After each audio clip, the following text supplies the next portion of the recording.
Good evening, everyone, and welcome to the shift. This is, really when the shift hits the fan. My name's Mark Jeffrey, and my co-host here today, as always, is Linda Lehman. Tonight we thought we'd take on something that I believe really ruins the foundation of being able to be successful, whether it's in your business or in your life, and that's all of the bad habits that we acquire over our lifetime, and sometimes we don't even recognize that they're bad habits at all. We don't even understand it. So no matter what kind of bad habits you might have formed or what weaknesses you wish to overcome, you're going to find the remedy within you. And you know what? We say that every week, don't we? And you might be sitting there going, yeah, right. Well, I really tried and nothing's working. Well, we have some vicious habits, and they're wily, and they know how to get at us. They know the exact buttons to push to get us to do what they want us to do every single time. And so what we're going to talk about today is, what are they? Why can't you recognize them when they're happening, and then what can you do about it? Because let's face it, we're creatures of habit. And just by saying that statement, creatures of habit, is something, ding, ding, ding. You all knew that, right? You all felt that in your head. We say it all the time. So just by saying that, we are creatures of habit because we keep telling ourselves we are. Well, what if we are creatures of no habits? What if we got up in the morning and we just simply didn't do anything the same way at all, in any way, shape, or form? Maybe we ate supper when most people were eating Cheerios. Maybe we went for a walk and took our shower half an hour after. Maybe we got up in the morning and we just read for a little while. We did something totally different every single day. It wouldn't be a habit then, would it? We're living by unhabits. Well, would they hurt you? Would it really kill you to do that? No, it wouldn't. But it's something that most of us are just not even simply ready to even try. Because guess what? That's like that cozy terry cloth bathrobe. That's like that luxurious bubble bath. That's that first sip of exquisite scotch. It's comfortable, friendly, it loves you, but it could be killing you. So we have to take a look at those things today. Now, we create good habits so we can run efficiently. But we have to recognize what those good habits are and what the bad habits are, because a lot of times they kind of get stuck together. Here's the thing that's really interesting, and I find very interesting, is people who create a lot of bad habits. And I'll talk about the big bad ones: drinking too much, smoking, overeating when you're absolutely full, those bad habits. Guess what? Those people can actually create good habits faster than people who don't recognize habits at all. Because you've created in your mind a way of doing it, and it acknowledges it. Now, I'm not going to say that you can just say, oh, well, then it's going to be easy. I can just go snap. I'm going to quit smoking. Well, no, it's not going to happen that easy, because that is an ingrained habit that provides you enjoyment and pleasure. So those things are going to be hard to do that. I'm not going to sit here and say this is going to be easy at all. See, because sometimes we have very inflexible mind patterns, and that's one of them. So we've got to get some elasticity into them. And we do that by moving them around in our lives. And if you've ever tried to stop smoking, for instance, the first thing they tell you is, what do you do when you get up in the morning? If you light up first thing in the morning, delay it. Delay it by, as long as you can. But they normally tell you to do it in 15-minute increments, because time is a delineator, and space gives you time for your mind to go, what? What's going on here?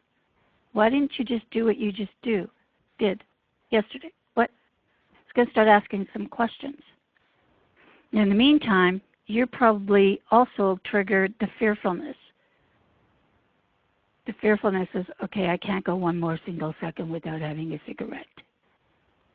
But you fight through that, because then you rationalize it. Say, okay, why do I feel that way? I'm not shaken yet. I know that in 15 minutes, 14 minutes now, 13 minutes now, I can have my cigarette, and I'm going to enjoy that cigarette.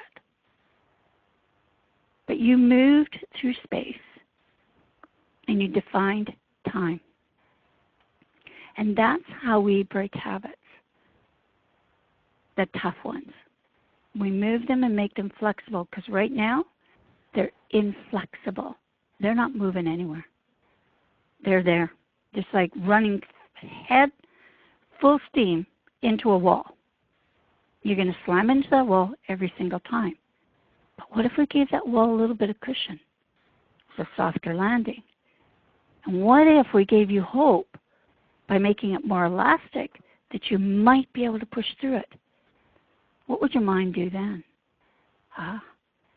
Your mind would go to work finding a way through it and out it and over it.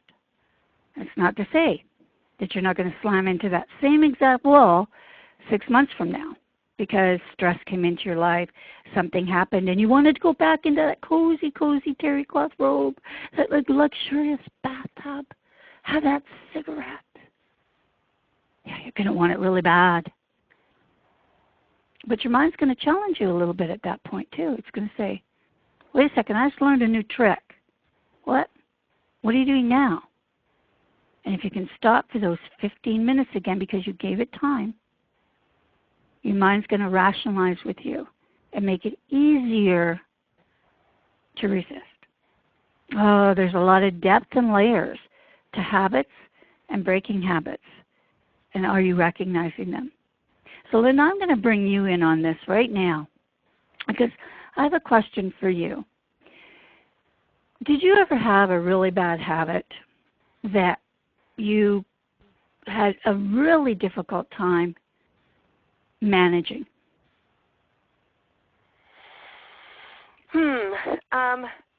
Yes, I think obviously I did, and I have, and I still have some habits I believe that are out there that, you know, Mark, even some that I haven't recognized, that if I would change them or remove them, that I could definitely move faster to some of my goals.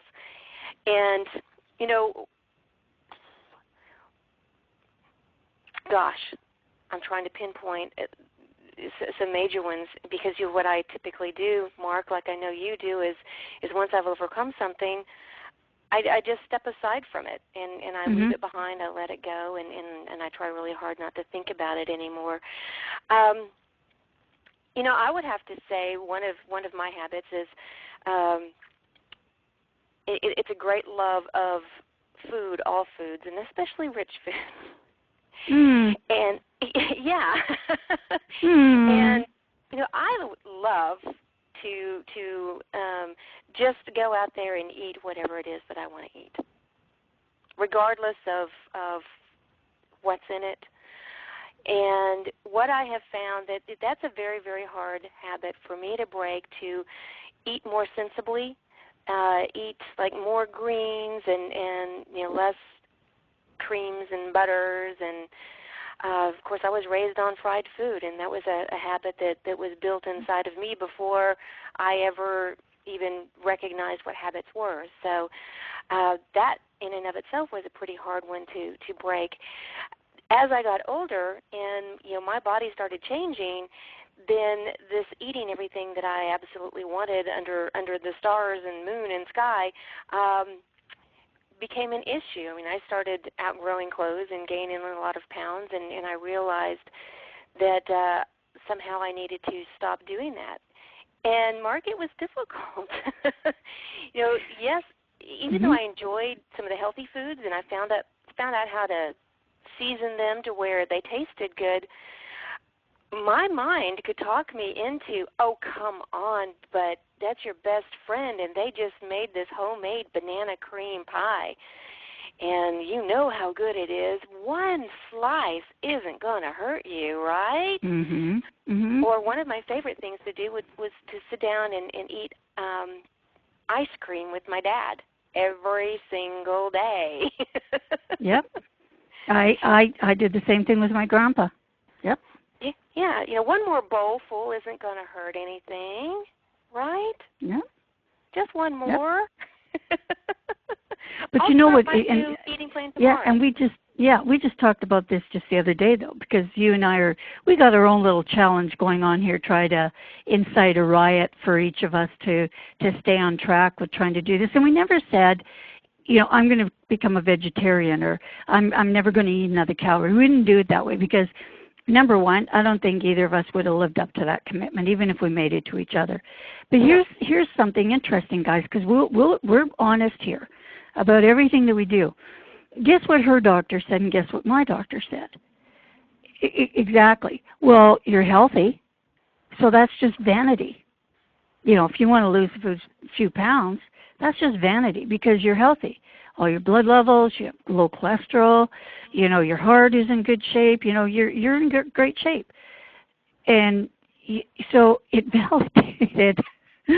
validated what was going on here. And we're going, oh, well, my doctor said it was fine. Well, it's not fine. But boy, did we ever jump on that one. Yeah, grabbed it. My doctor said I could eat this big bowl of ice cream. So we have to be very careful with what other people do and say to us that gives us, that right. Well, somebody else said this was fine, and so you have to balance things out. And I think that that's what we've come to agree with, the two of us, is that we both are lovers of food, all kinds of food. We're out, Randy's cooking and I'm cooking, and we're, sharing Facebook what we did that day, and yummy, I'm going to try that, send me the recipe. I mean, we're foodies, and we really, really are. And, in that, I don't want, my whole thing was this, is I don't really want to find a healthier way to make whatever it is. That wasn't my intent on this. My intent was this, is that I was going to keep doing whatever I was going to do, but I was going to stop at, so many bites of it instead of gobbling down the whole plate, because I love food so much. I could, if that could be a roast pork or a roast beef with mashed potatoes and gravy and even some vegetables. I would just eat it all because I just loved the taste of it. I just loved the taste of it. Now, one thing I did to stop me from doing that is I always carry around spearmint gum. And I got this from Matthew McConaughey, actually. And he said, when you don't want it, when you're done eating, but you want to just put that fork in your mouth again, get up, go brush your teeth, and put some spearmint gum in your mouth, and it'll go away instantly. So when I'm challenged, I found a very easy way to kind of stop myself from going further. And that's what we're talking about, bad habits. Like, it doesn't have to be, I have to be a juicer now, and I can never have another piece of meat, because that's when we fail, is when we make our lives miserable to the point of, well, I'm just, fine.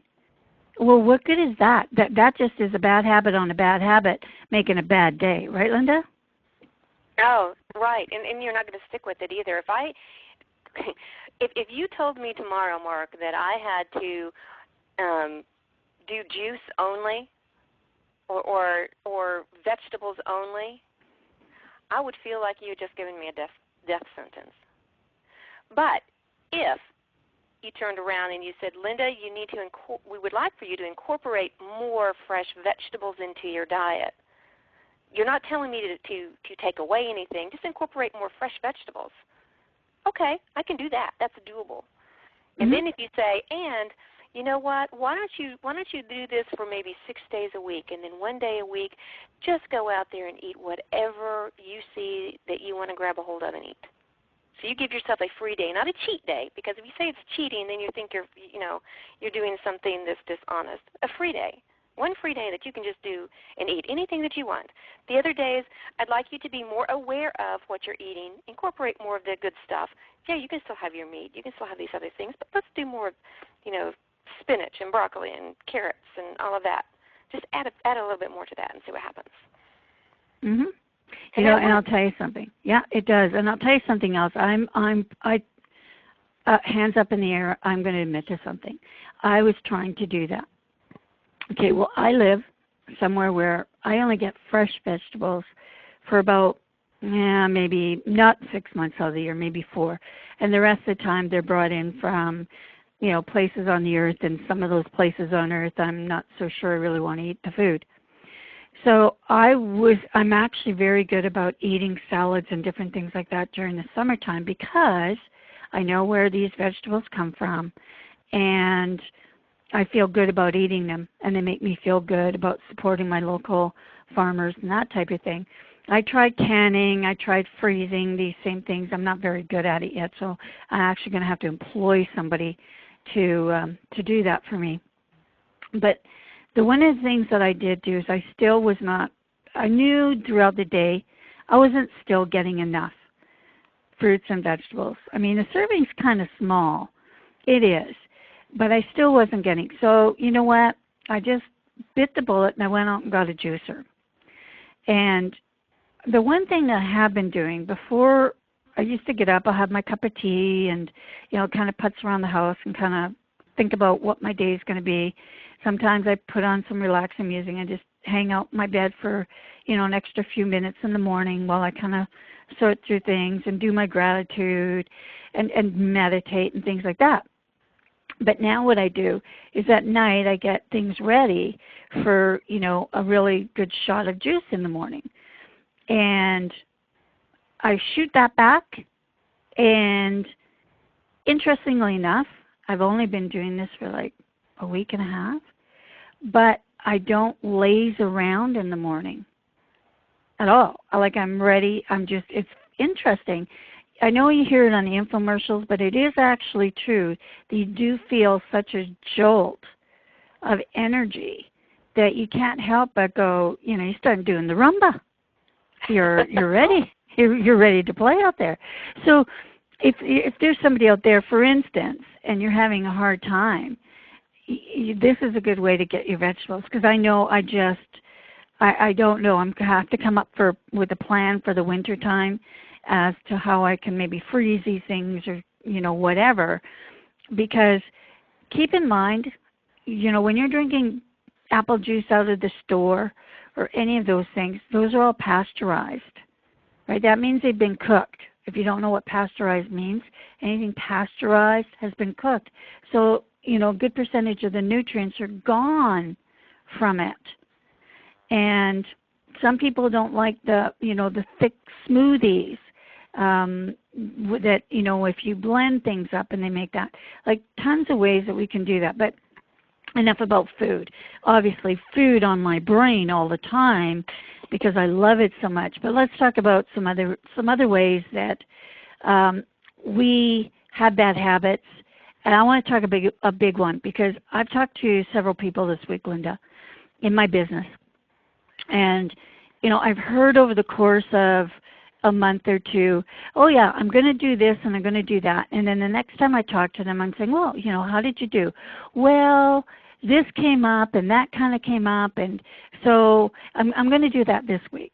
And then another week goes by. So then I have to put on the challenge. I have to put on put my slipper down and say, what is it that you really want? What is it that you really want? Because you're procrastinating. And that is a bad habit that a lot of us have. I know I do too in certain circumstances. There's something I don't want to do. I can find a million which ways from Sunday not to do it. Right, Linda? Right, Mark. And I'm the same way. My hand is up in the air. I have procrastination as a habit or a bad habit of mine that I consistently have to work at it because I catch myself doing exactly what you were describing. Whoops, I didn't get to it this week. I'll do it next week. Next week goes by. I didn't do it. I'll do it next week. Because there's always something else that can be shoved in there that all of a sudden I can rationalize and rationalize. You can say it's actually rationing lies. I can rationalize is more important at the time. Yep. Yep. And, it's really interesting because you don't have to be lazy. You see, there's a distinction here. People say, well, I'm not a procrastinator because I'm not lazy. Well, if you're dodging something that you need to get done, you're a procrastinator. Because today we'll call you a dodger then, if you prefer that word. But the fact of the matter is, we just may not like what we have to do, so we prefer to do something different, but we're procrastinating because we're afraid of something. And most of the time, if you're not willing to go out and do something, it's because you're afraid you're going to fail. We talked about this. That's a huge thing. Whenever we're going to step out of our comfort zones, ever we're going to try something new, or perhaps, let's talk about something. You sing in the shower every day, and then somebody says to you, you should go on America's Got Talent because you've got some smoking hot talent, right? But let's say you really do. And so you decide, then somebody, enters you for that, and away you go, and you're standing backstage going, what the hell am I doing? I can't do this. And then the fear, the doubt, and that starts coming in, and you're going, well, I was going to go on America's Got Talent, but I just got a phone call, and there's an emergency at home, and away you go with the very valid reasons of not doing that. Because why? Because you're afraid of it. You don't stop smoking because you're afraid of gaining weight, or your friends won't like you anymore. All of these things, right? You're afraid of it, but you don't do it because you made up these good excuses, but that's procrastinating. That's all that is. You're making up excuses that are not valid, because what did Linda say every time? Is it true? Right. If it's not true, it can't be, right? Exactly. And there's only one truth, and that truth is we can create anything we choose. We can do or be anything that we choose, because if we can think of it, and if we can desire to do it or have it, then we can, when we put the work into it and quit listening to that monkey chatter telling us every reason under the sun why it cannot be done and we can't do it. And that's all it is. I call it Mr. X. A lot of people call it monkey chatter. I like to call it Mr. X because that kind of gives a vision of this, in my opinion, this real content, probably overweight, lazy dude in my mind, not wanting to move or step one toe out of what's comfortable and familiar. So I call it Mr. X. And Mr. X is going to use every way that has, number one, worked in the past to stop me from doing something beyond what I've done before. And number two, if that doesn't work, then Mr. X is going to start throwing all of these fears at me, all of these concocted imaginative stories that, again, are not true. And so you're right, Mark, when you start asking yourself, well, is this true? Is this, do I have to drop everything and leave my opportunity to sing on stage that's only going to take me maybe 15 minutes? Do I really need to drop all of that and go do this? Is it true that the whole world is going to fall apart if I don't go do that? So it tries everything it can to pull you back into that comfort zone, into that bondage of not stepping out and doing something unfamiliar. But I have to tell you, and I like to suggest to people that they think about it in a different way when they get that uncomfortable feeling, and they start hearing all of these reasons why it won't work, and you're asking, is it true or not? I suggest we look at this from a different perspective. Ooh, if I'm feeling this uncomfortable feeling when I'm about to step outside of what I've done before, then you know what? That means I'm on the right track. And that means all I have to do is just step through this little barrier that's being put in my way, and I'm going to have something grander and much better on the other side. And all I have to do is just lean into it, continue to push forward, continue to think about and feel what it is I truly want to accomplish. Perfect. Here's another thing, too. You need to be prompt on things. And what I mean by that is don't sit down on Friday and say, I'm going to start my diet on Monday. I'll give you 2 days to talk yourself right out of it. If you decide you want to, or whatever it is, I'm going to start my diet, I'm going to quit smoking, put out the cigarette you got in your hand. If it's I'm going to start my home business tomorrow, I'm going to go get leads tomorrow, get them right now. Right. The only time is now. Now is all we have. Now is all we have. And that now, that kinetic energy that you're going to get from that decision is going to push you. It's going to push you and be your friend. People don't understand that, because if you say, well, I was working on this, but I'll start that real stuff, whatever it is, tomorrow or next week or next month when I'm done this stuff. Well, again, we have to look at it. What is this stuff? Does it really matter? What matters most? I mean, a lot of people say, well, if you didn't do it, you couldn't have wanted it that bad. And I don't believe in that. I believe that our fears are larger than what it was that we wanted to. And I know everybody's happier when they break through from those bonds. They just are. But it's hard to convince yourself that you will be when you're so darn afraid of doing it in the first place, because of all of these big bad things that are going to happen.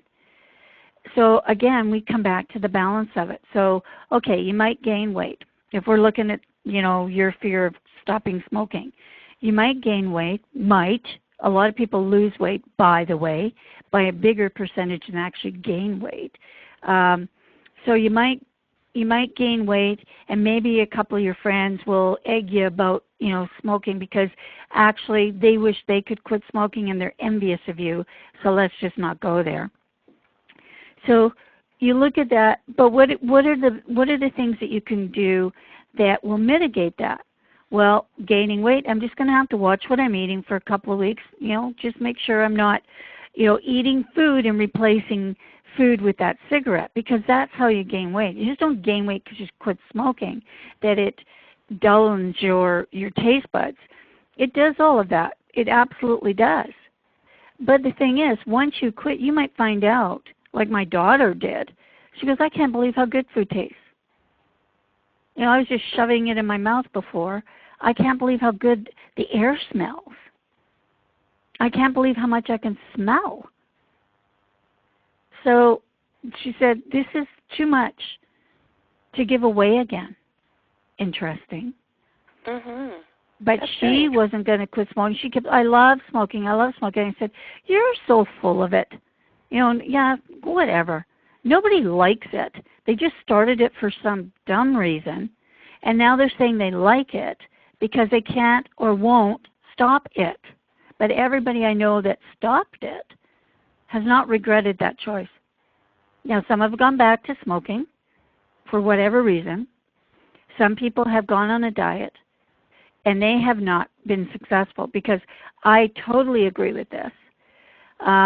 You cannot go on a diet. You must change your life. You must choose things. Like I said, if somebody said to me, here's your plate and 3/4 of it's got to be vegetables, you can get that one little piece of meat, I'd go, you're bloody mad. That's not happening. Yeah? So I have to find a different way to incorporate that 3/4 of that stuff on my plate into something tangible for me that I can do. I can drink a glass of juice. Bravo. There you go. There you go. Yeah. You solved the problem. Yep. You thought inside the solution instead of physically sitting inside the problem, feeling the lack of something that you feel like you really want. So let's look at this. Procrastination. It's not just failing to meet deadlines. all right?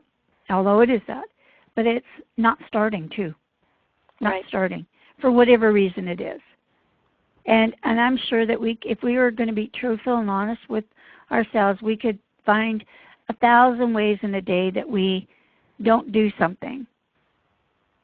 You know, I know some people, and I'll give you other examples, they hop into bed, flick on the TV, and they know they should get up and brush their teeth and scrub their face and whatever, but they don't because they're nice and comfy in their little bed now. And they go, oh, well, what would one day matter?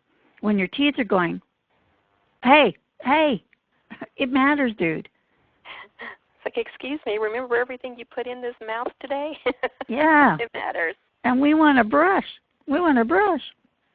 So, things we fear the most or dislike the most, you know, what we have to do is feel fresh and energetic when we start them. I mean, that's what you would do for anything, right?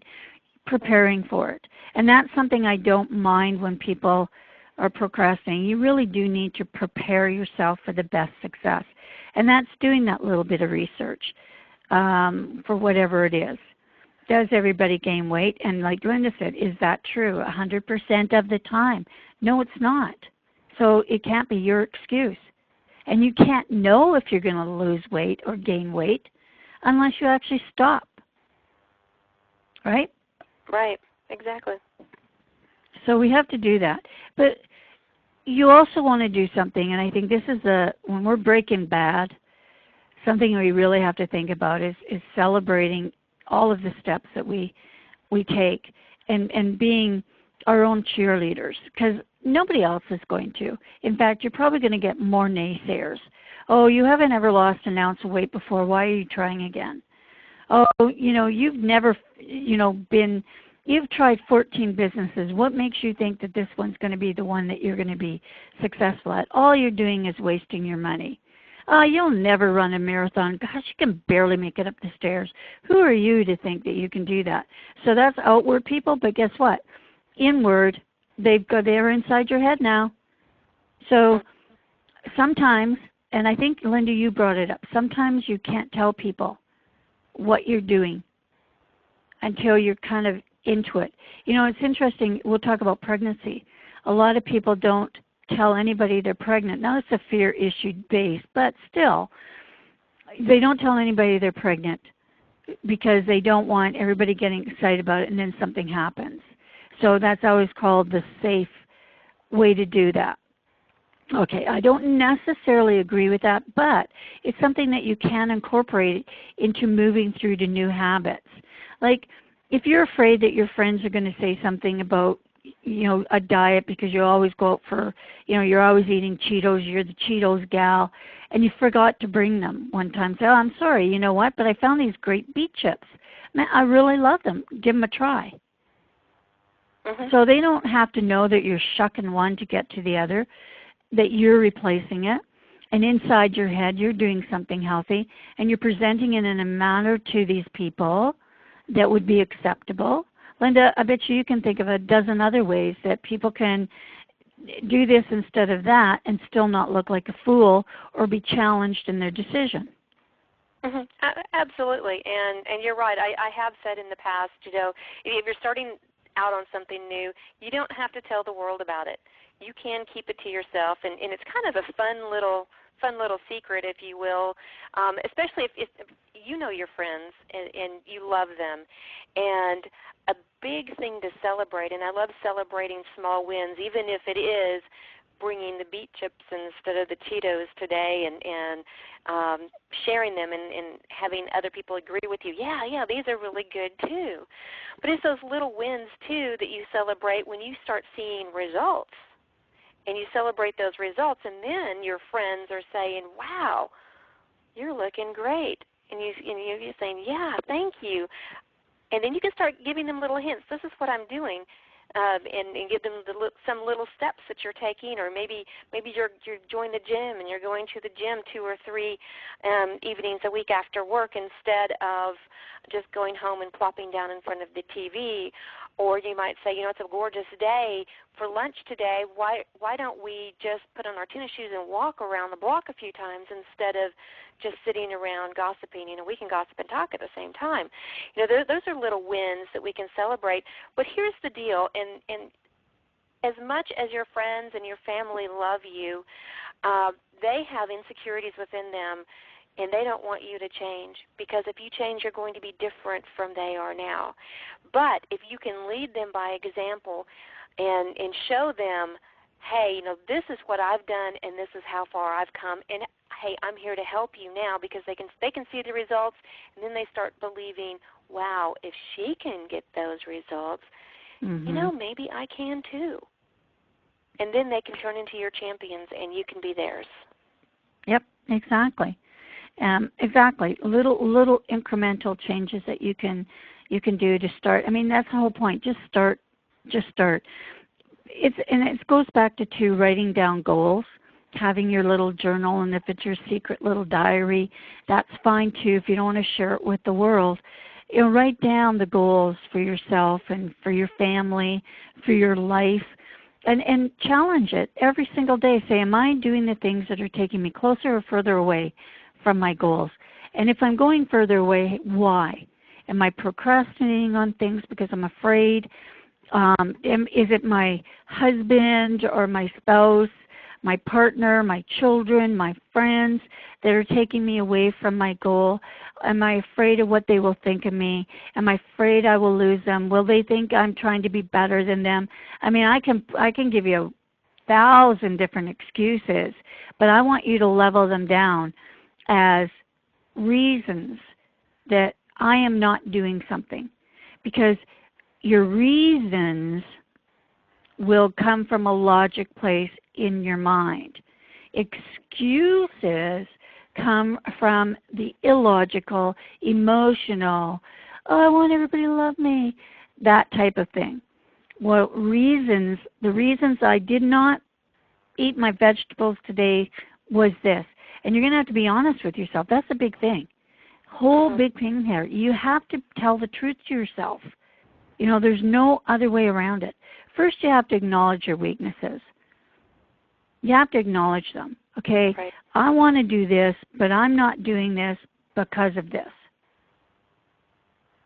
Exactly. And then make your list, like we were talking about on previous episodes here. Make your list. Is this true? Why do I believe that it's true? And then talk yourself like logically in or out of something. And if I were to believe this, is it true 100% of the time? Or is there a smidgen, just a slight chance, a little piece of ray of light there, that there possibly, if I looked at this in a different way, that it would change my perspective? Changing perspectives. Interesting. And how do you go about that, Linda? What do you do? I see blue. How do you change my perspective? Well, again, you start with realizing that there is another perspective. And we talked about this before, that everything has an equal opposite. And so if you are doing things, if you are making excuses, if you are saying things cannot be done, what's the opposite of that? Is that it can be done. And then you start saying, okay, the opposite of me not being able to lose weight is that I can lose weight. And then you start thinking about the solution. Well, how do I go about that? How can I lose weight? And I also want to touch on, I know we talked about keeping things, keeping it secret when you're, if you don't feel like you're going to get the support from your friends and family that you truly need. We all need support. We all need help. Reaching our dreams, reaching our goals, losing weight or stopping smoking. We all need help from somewhere, from someone. We don't have to go down this path alone. So I highly recommend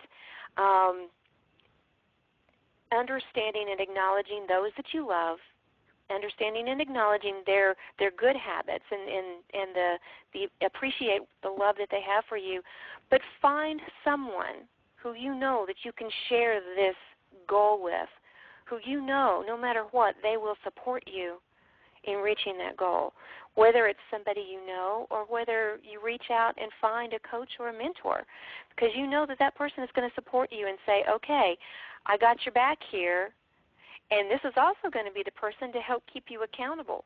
When you start making those excuses and saying, oh, I can't lose weight because my entire family is fat anyway, then why should I bother? That's in my genes. Yeah, It really is in your genes. Yeah. Well, not when and they there'll don't be bigger genes if you don't stop. But there's always support there if you just look for it. And when you're looking for the solution instead of wallowing in the problem, you're going to have so many solutions flood you, so many people coming to your assistance that you never even thought possible. You're going to be amazed. But you got to step outside of that self-pity and that wallowing and, oh, this will never change. I'm always going to be like this. I was born this way. It's in my nature. Gosh, Mark, we could go on forever with those type of reasons and excuses that just don't float because, again, they don't meet the is this true 100% of the time question. Yep. The only time I allow those things is, when you're going, I'm awesome. I was born this way.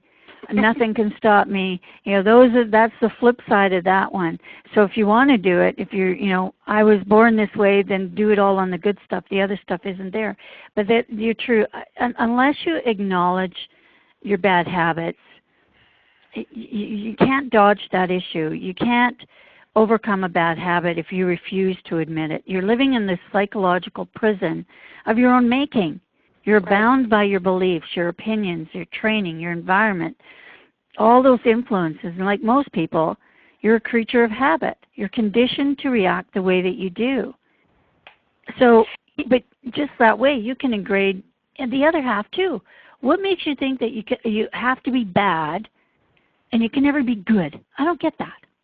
I don't get that either, Mark. I mean, I'd rather build habits that I'm being good and all my habits are good, and I can see that in my environment just by the way I'm feeling, the people that I'm attracting to my life, the things I'm attracting to my life. I know when I'm working from the model of good habits. All of our habits are stored in our subconscious mind, and so we do things and we're not even aware of them. Because our subconscious mind is in control. It's in, 90-something% of control all of the time. And, there's a really simple experiment that our listeners can do. We can show them not only, A, that they do have some habits that they don't even realize are there, and B, this simple experiment will show you how easy it is to change a habit into a different habit. And when I first heard this, I had to laugh, but then when nobody was looking, I tried it, and it worked. See, yeah. So it's so easy. Notice in the morning, notice which leg you put in your pants first. Is it your left one or is it your right one? And then make a point the next time you put your pants on, put the opposite leg in first instead. But let me give you a little bit of, I don't want to say, a word of caution. When you do that, be sure to be standing next to your bed or a chair when you try this experiment. Because you're going to fall over. Yep, you're going to fall over. Yep. Your body is balanced. Yeah. Your body's balanced. Yeah, so, that's a neat little experiment to show you that, I do have this habit of putting my right leg in my pants first. And so once you show yourself, when I put my left leg in, I fall down, make it a point every single time, at least for a month, to put your pants on the opposite way for a whole month, and then all of a sudden it'll be easy. And that'll be your new habit. Yep.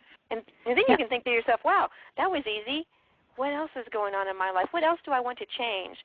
Or this is a goal that I want to reach, and I just haven't gotten there. And then, Mark, you mentioned it earlier. Write it down and be specific. What is it that you want? It all starts there. Yeah, if and you know what? It's not going to happen. Exactly, wishy-washy. That desire that desire, if you really have the desire, and I think this is where you begin to fail, is when you don't have the desire to do it. Like somebody else said, it was a good idea. Like right. Your doctor said, you should quit smoking. You're going, yeah, right. Well, there's no way in hell that's ever going to happen until the time that you desire. This is your desire. It's funny how so many women quit smoking when they get pregnant, because their desire for their child supersedes their desire for smoking. Now, when you look at that, it's kind of funny because, well, I got a good excuse now. I'm pregnant. So everybody's going to take that one. And it was just those fears that you didn't have a good reason to quit smoking. That thing drives me crazy, but interesting. Interesting how we follow these patterns. And I do that all the time. I never drive the same way to the grocery store twice. I do twice, but on a Monday, if I have to go, I'll go one way. I'll go the long way around on another day, take a different path. I'll walk on other days, just because you miss your life that's going by. You just miss it going by because you're not seeing it anymore. And that's like when you grab a cigarette or you grab that thigh leg of chicken or whatever, dunk an extra gravy in there. We're not seeing ourselves doing that anymore. And that's why they tell you, most nutritionists say, stop, taste your food, chew it.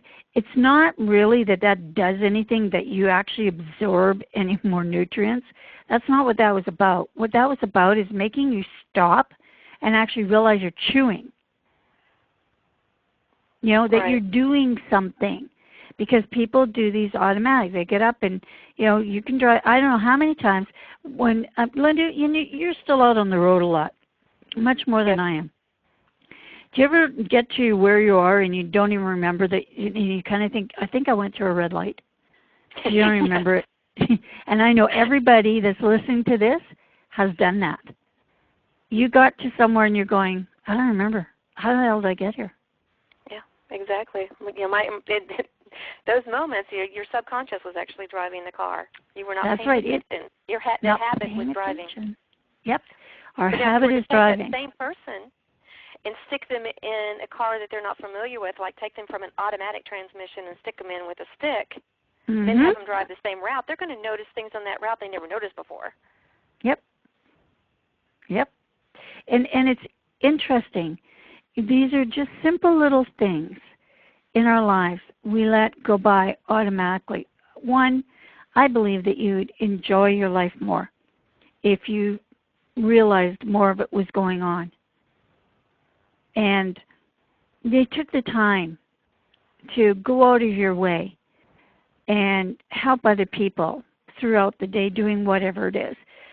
Pushing a shopping cart for an older person, just not because they couldn't push it themselves at all, just because you could make their life a little easier if you did it. It's the same thing.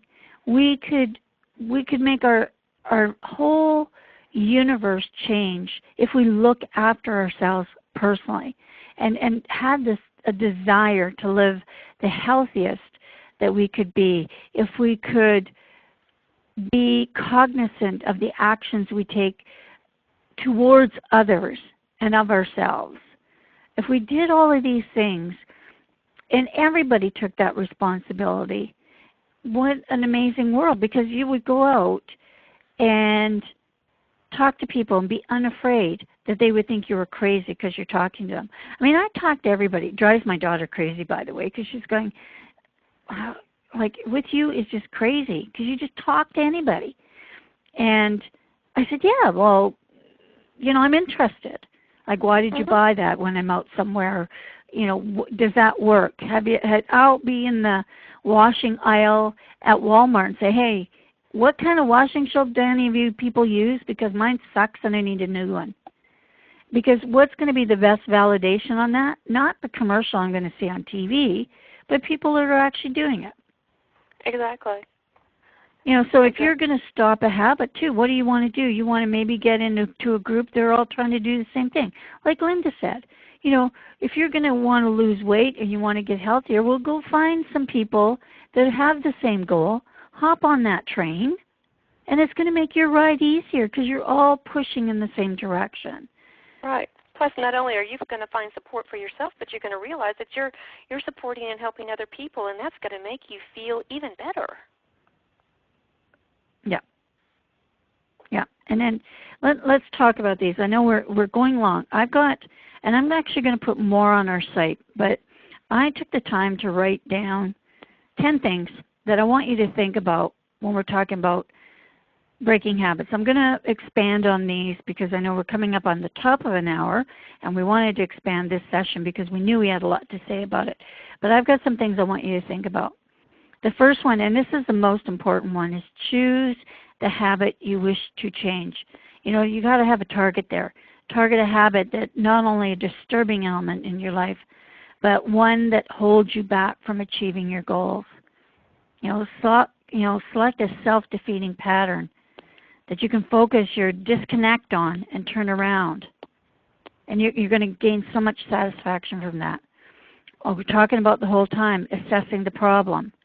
And establish a challenging and achievable goal and that time frame. Don't forget time. All right? I say now is always the best time. But remember, if you've got a habit, push it back in time. I have to go have that piece of fruit or that cake.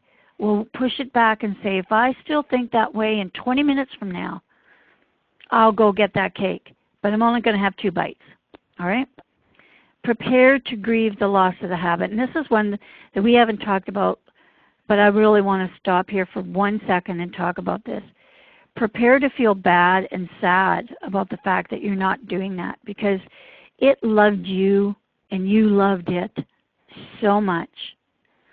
Make sure that you're taking the time to grieve that habit. You know, don't just say it didn't matter because it did. Because you can make yourself feel really bad about stuff. Oh, why did I do that for 20 years? I can't believe that I did that for 20 years. So prepare to grieve for that loss because it's been something that's inside you for a long time. Don't see it as a mistake or mismanagement. Just, it was me, and I gave it up, and I'm happy for me. That's really important. And like Linda just said, make sure you got a coach or a consultant, somebody that's going to help you with this, or a group. Big thing, take the action. Don't forget to take that first step. Without that first step, the other one's not going to happen. You know, do it every day. Be systematic about this. Make sure that you're doing things every day. And keep on it. If it's your business and you need leads, figure out a plan, get those leads. Don't give up one day. And I'm going to include Saturday and Sunday on this. Take a break from things, but make sure you're doing it every day until it becomes an ingrained habit. So every day you get up, you're looking for leads, you're looking for a way to build your business, and you're actually doing those activities. And a big one for me, don't give up. Just don't give up. There's all these seductive traps, you know, to behavior modification.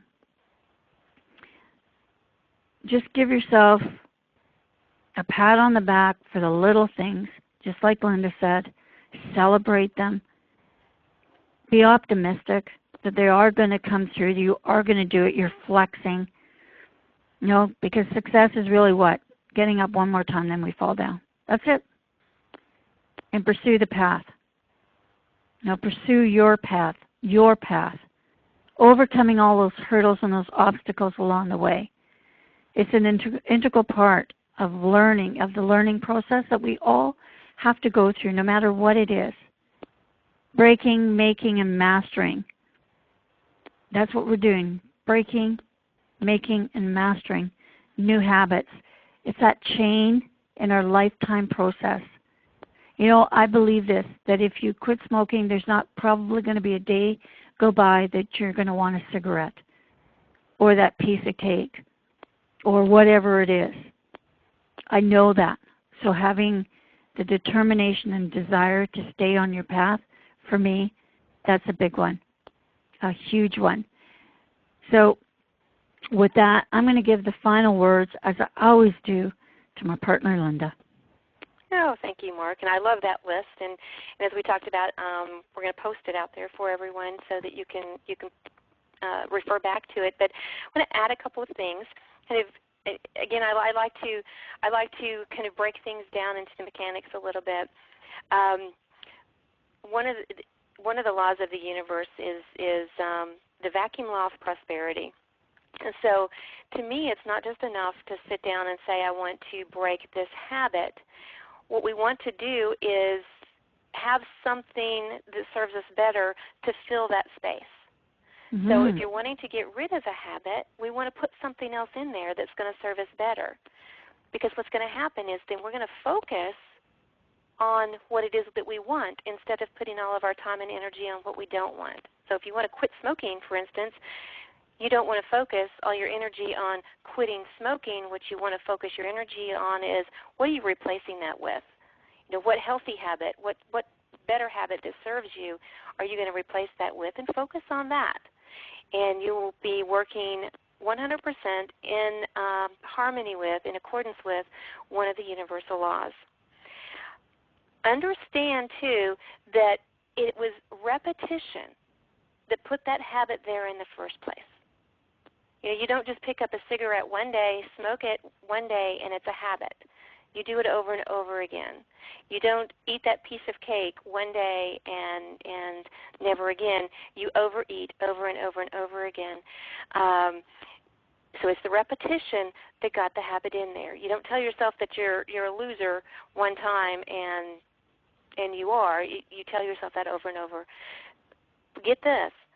It's also the repetition of the new habit, the new ideas, the new way of thinking that's going to replace that old habit. So it's repetition that put it in there. It's going to be repetition that gets it out of there. And most important through this entire process is it does take a little bit of time. You know, you don't buy a package of carrot seeds, plant them today, and expect a full crop tomorrow. There's a gestation period involved in that. And it's the same with us. I mean, that's a universal law. So the universal law of gender. Everything has an incubation period. So before you give up on something, realize that all you have to do is have faith and belief that what you want is happening. It's happening at exactly the right time. All you have to do is allow that time to happen. You have to allow that seed an opportunity to germinate and to grow until it's time for it to be harvested. So on that, Mark, that's my 2 cents worth for this particular night. So I'll reverse the tables a little bit and bid you good night, Mark. Well, Linda, good night, my friend. And remember, all of you out there, have faith in yourself, right? You might fall down, but you can get back up again. Next week, we're going to be talking a little bit more about being successful and how we get there, how we use SMART goals and do that. So we certainly do hope that you do come back. And on the screen right now is Linda's site and my site. If you want some extra help, drop by, leave us a note. We'll be sure to be there for you because that's just what we do. Good night, Linda.